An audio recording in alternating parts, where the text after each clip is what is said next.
Hello friends, today I would like to talk a little bit about Prelude in C minor from Well-Tempered Clavier by Johann Sebastian Bach from Book 1. This is quite famous Prelude and Fugue from the set, and I would like to tell you how to work on sound, on balance between hands, and of course on technical aspects of this difficult prelude. So I will play just a little bit to remind you how it sounds.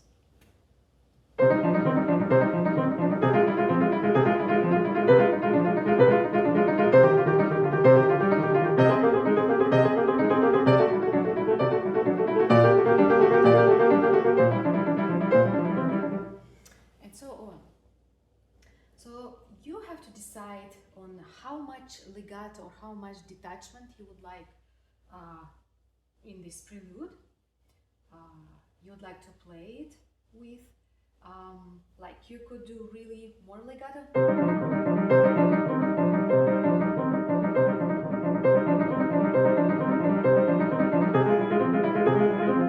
or you could do less legato and more articulated,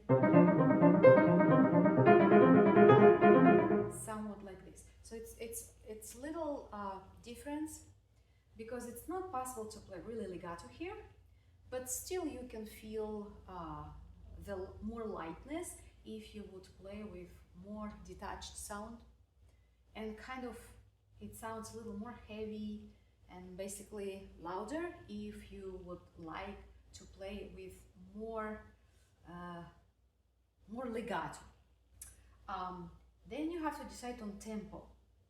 It's really up to you, it's really up to interpretator, because Bach didn't put anything here on this first page of the prelude. So you can decide on tempo. It could be slower if you prefer, it could be faster, but on the second page we have Presto, so I wouldn't go faster, really fast, because Presto is faster than Allegro. And then also Bach put Adagio in measure 34 and then back to Allegro in measure 35. So he put Presto, Adagio and Allegro on the second page, but on the first page at the beginning, on the top of the prelude, he didn't put any tempo, so we don't know what's the tempo. But we could guess that it's pretty fast. Also, you decide on dynamics. So you first of all decide on dynamic plan for the entire prelude. Like how you want it to be, where you want it to be the climax of the piece.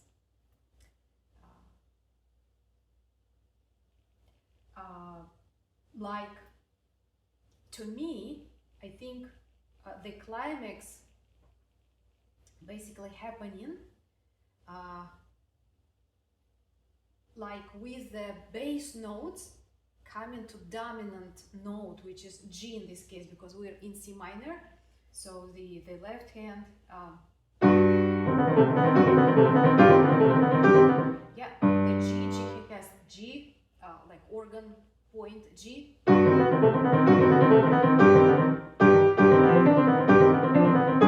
so on, and finally. And to the Presto, he does have that long note G. And then the Presto starts. So I think this is climax for me, but if you decide the climax is somewhere else, it's up to you.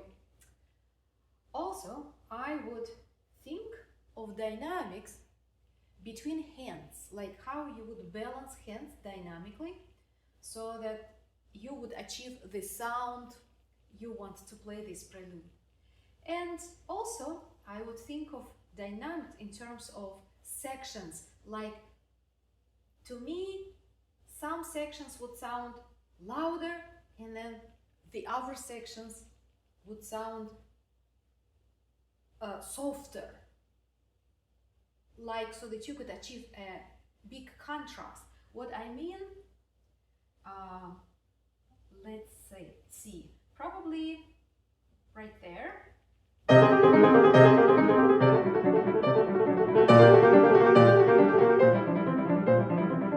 So probably that's what I mean. The one measure, in this case it's major 5, kind of mezzo forte or forte. Measure 6 is rather mezzo piano, and then again measure 7 is rather mezzo forte, measure 8 is mezzo piano, and then you could continue for maybe 4 more measures like this. And then I personally would go to pianissimo or piano at measure 13, measure 14. It's like starting point for another big wave, dynamic wave for me. So this is that measure 14.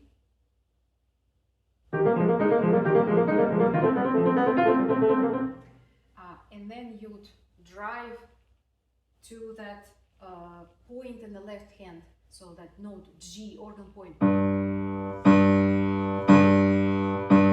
finally to Presto. So this is about the dynamic plan. Now, so as I said, very important the tempo, very important the articulation, very important the dynamics, and very important how you distribute the dynamics between hands. I think that the right hand should be somewhat brighter than the left hand. The left hand should be definitely softer.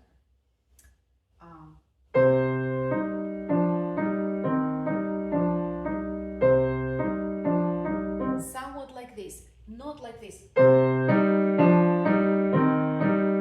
So they should not be equal, or the left hand should not be louder than the right hand. I think the right hand should be louder and the left hand should be softer.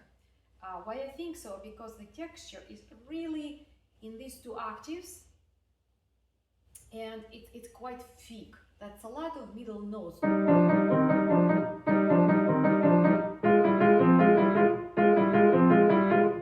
And later they go really like almost together, like this.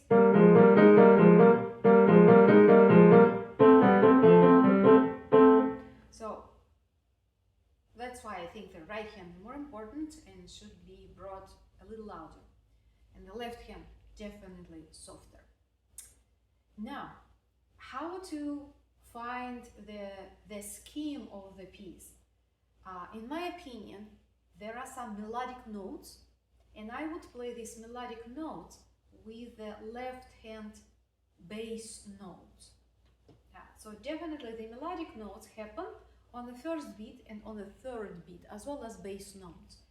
And I would just play these 2 notes, one in left, one in right, against one another. So it would sound like this. And play it with the dynamic plan, like with the dynamic waves, crescendo and diminuendo.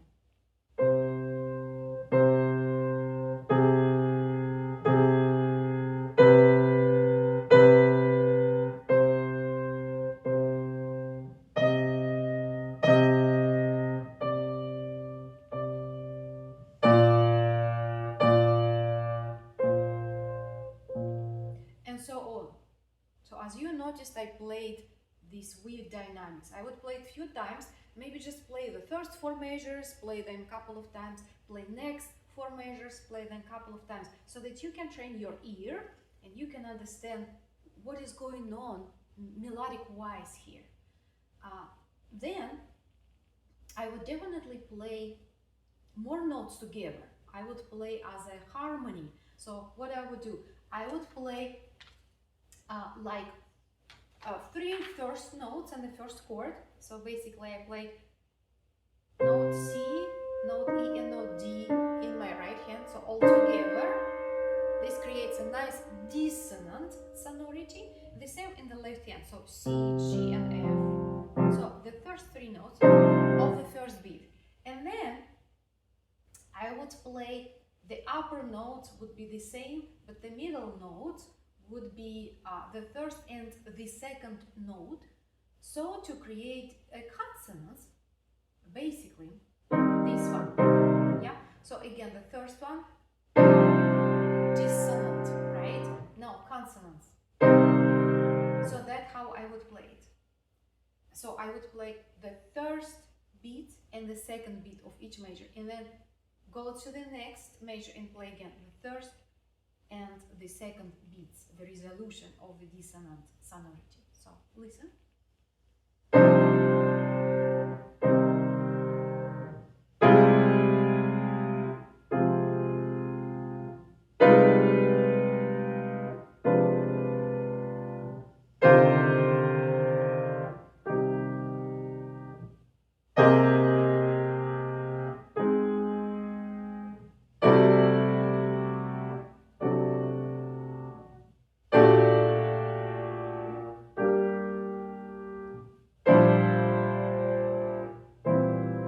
So on.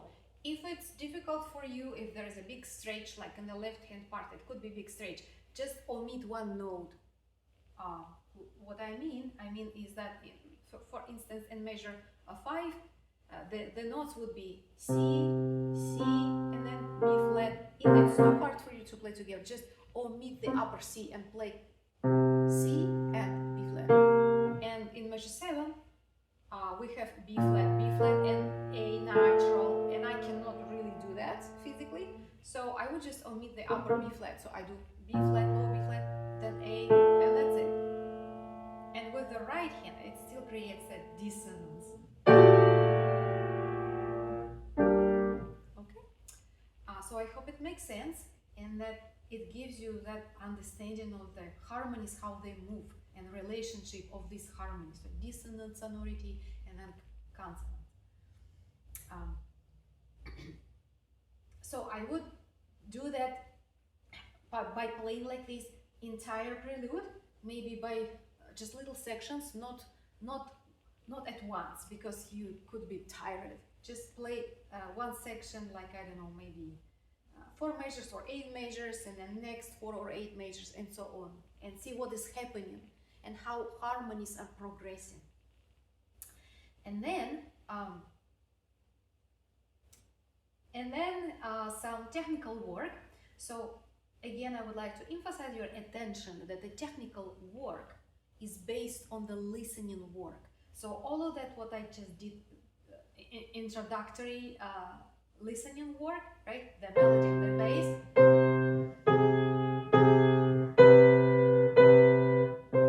And all of the clusters.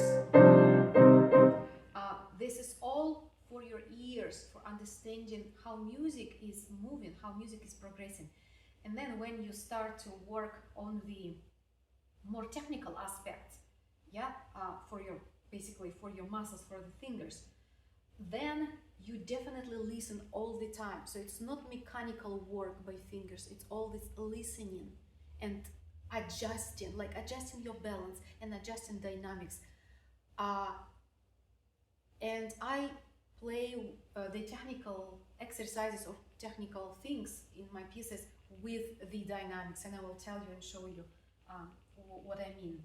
So I would work by slurs. So in Bach, we don't have any articulation here. So you could practice by a slurs, 2-note slur. You could do it by both hands, like this.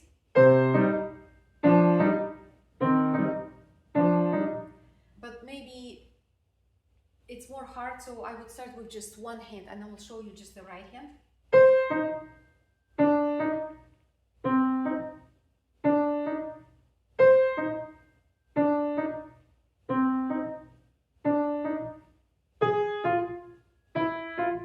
So as you notice, I give more weight on the first note, and then on the next note I release my wrist up, yeah, and it's completely relaxed. So I give attention to the first note in group of 2.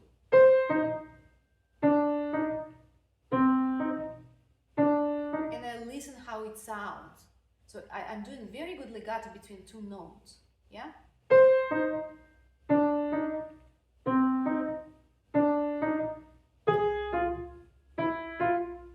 The same your left would do.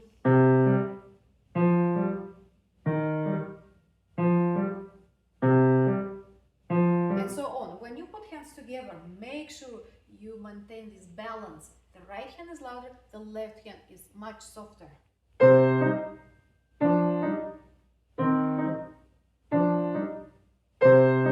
So this work is both for your fingers, for your hands, and for your listening, yeah, for your brain and for your ears. So the next, I would do a 3-note slur. So listen.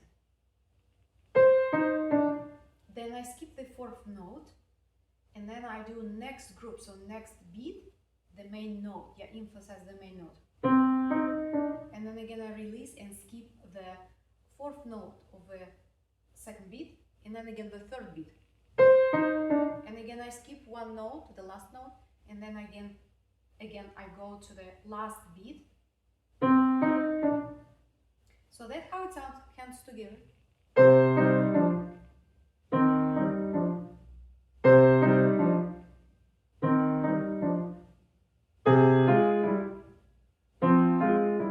So I completely relax my wrist, my arm, everything on the last note. Yeah, I release all of that.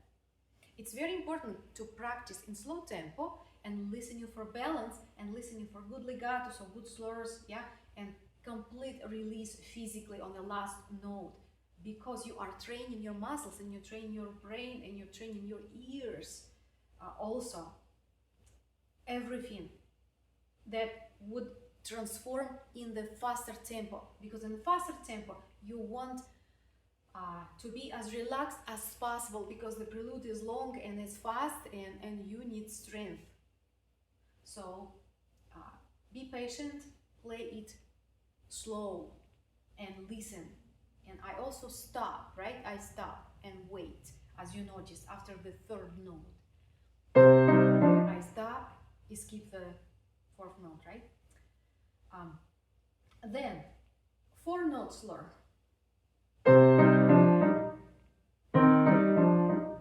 Yeah, so again, as you noticed, I play with dynamics, right? So I give more weight on the 1st note, less, total release. More, less, release, yeah?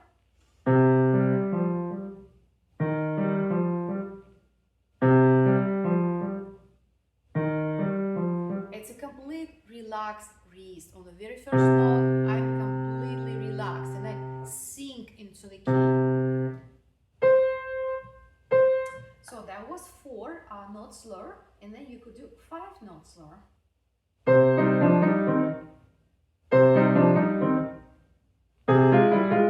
So what I did 5 notes, release on the 5th, I skip the 3 notes of the 2nd beat, and I go directly to the 3rd beat, again 5 notes, and again I skip 3 last notes, and I go to the next measure.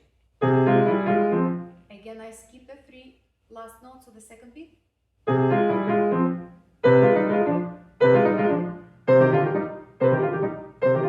Now, you start with slow tempo, then you could speed up your tempo, but make sure you still do the stops, yeah? Stops are extremely important for your brain to learn, and so for your muscles to learn relaxation of your wrist. And if you move the tempo, if you go faster, then definitely your sound should be softer, because it's not possible to play very loud for very fast and very long time. So, and also listen for the dynamics, balance between each hand, between both hands, always constantly. Then the next strategy is to play staccato. So staccato could be 2 types. It could be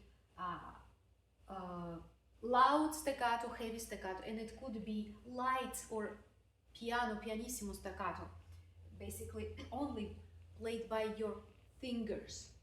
And the first type of staccato,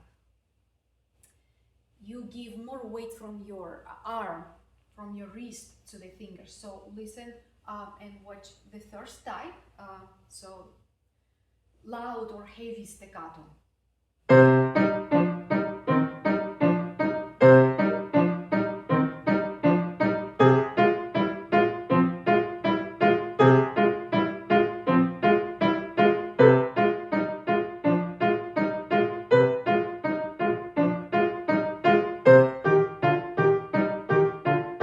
So again, this is a lot of work for your brain for listening. It's not only for your fingers. So don't go like 8 measures or half of a prelude. Just do 4 measures, then stop, and then do it again, and then move to the next 4 measures, or skip and do the last 4 measures or so on the page.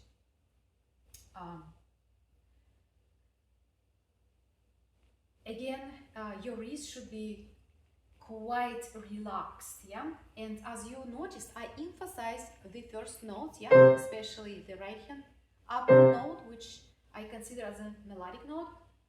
And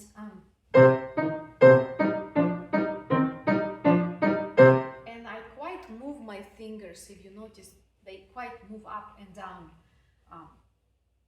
So this is for strength of your fingers. And now I'll show you the light staccato. It could be somewhat mezzo piano or even pianissimo. So with very relaxed arm and very sensitive fingertips.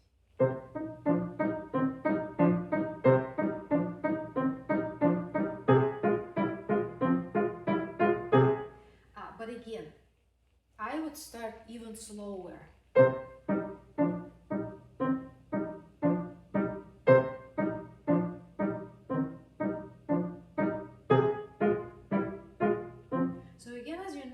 I emphasize the upper note, yeah, the melodic note, and a little bit the bass note, and I listen carefully for the balance between hands. So these notes, the middle notes, you can hear that the right hand is a little bit brighter, and I try to play them really together. So that's the exercise for this, not only for the high note and the low note, but also for the middle notes, so that they are balanced very well together. Because if we emphasize all of the notes, all 4 in each group, it could sound somewhat heavy and not interesting. So for instance, I'll play just all 4 notes with almost the same dynamic. Yeah, I think it's too much of that for the entire prelude. You'll be tired to listen to that. And of course to play all of that.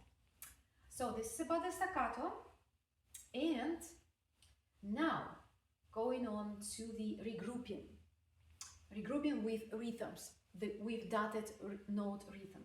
So you could regroup by 2 notes, by 3, 4, 5 notes. You could do it again on forte dynamics, you could do it on piano dynamics. What is important when we regroup is that we play long note. We take time when we play long note because we need to relax more, and we should play the short note very fast. So what I mean, so like this.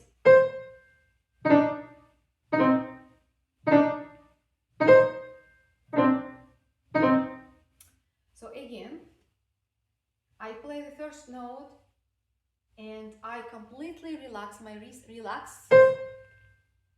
and then when I'm ready to play, still with relaxed hand, I play these 2 notes very fast, right?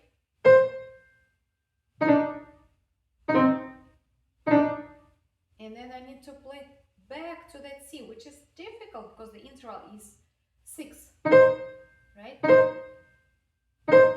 This is not easy, so really slow tempo. And then again relax, and when you're ready, again relax.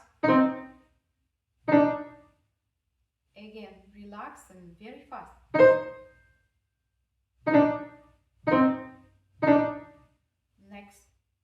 next measure.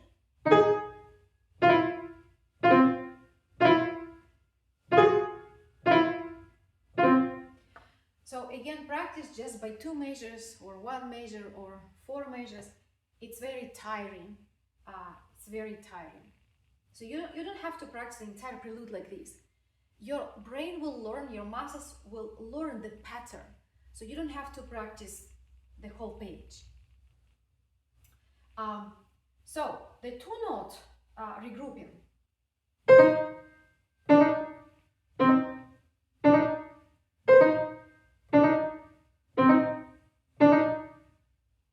Yeah, so you emphasize the very first note.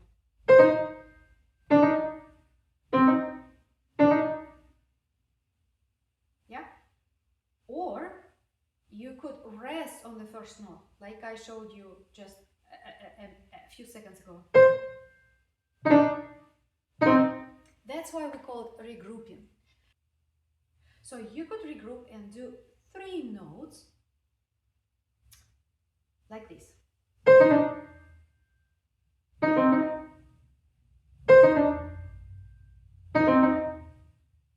You also could do 4 notes, which is easier. You also could skip the first note and rest on the first note and start regrouping from the second note. So this way is like this.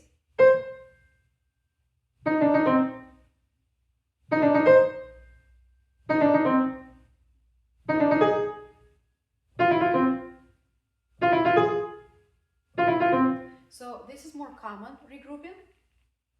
We kind of let go the very first beat and then we start with the second note. Then finally you'll play it by both hands, and again listen for good balance between hands.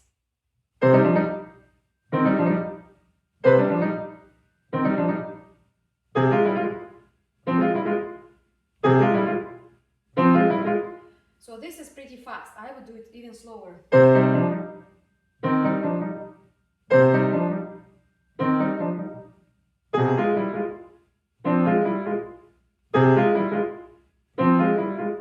Completely relaxed hands. So this is one way to practice by regrouping. Second way to practice, it's the same, but finger is sticking in the first key. I'm not releasing my wrists up in the air from the keys, but I keep my finger sticking to the key while my wrist is completely relaxing. So that's how it sounds. Completely relaxed, but I'm sticking with that C. Yeah, again, and then I relax. Or I could do less notes, so I could do just like 3.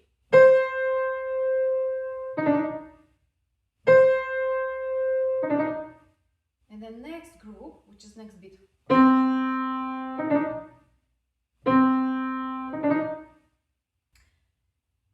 Then the next practice would be with different dynamics.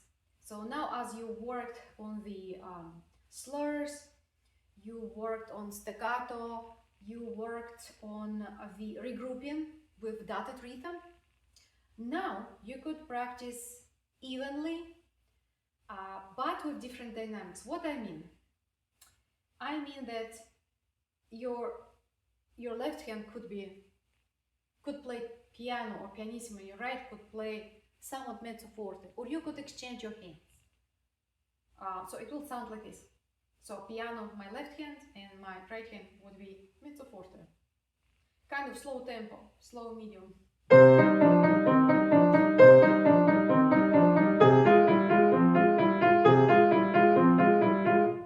If I want, I could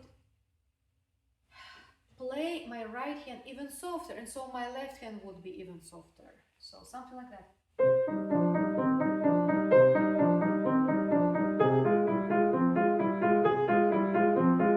So the softer we play, the less movement we do with our fingers and our hand. So my left hand is really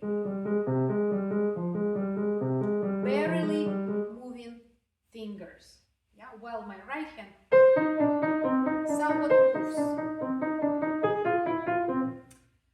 Then you could switch hands just to experiment and listen how it will sound if you reverse dynamics.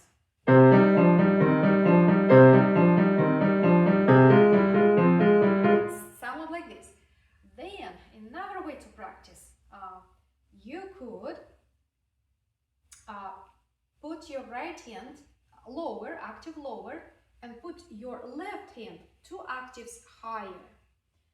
And this practice would allow you really listen to the left hand as if you would play the left hand alone, but still you would practice your hand coordination. So listen.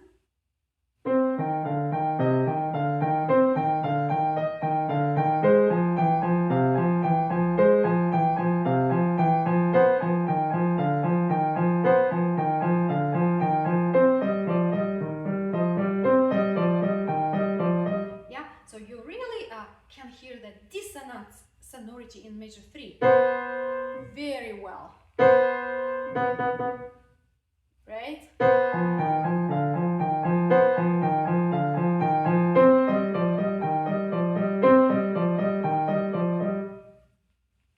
And then you could play normally, and then you will feel, your fingers will feel, and you will hear somewhat happened, somewhat different and very nice happened to your piece.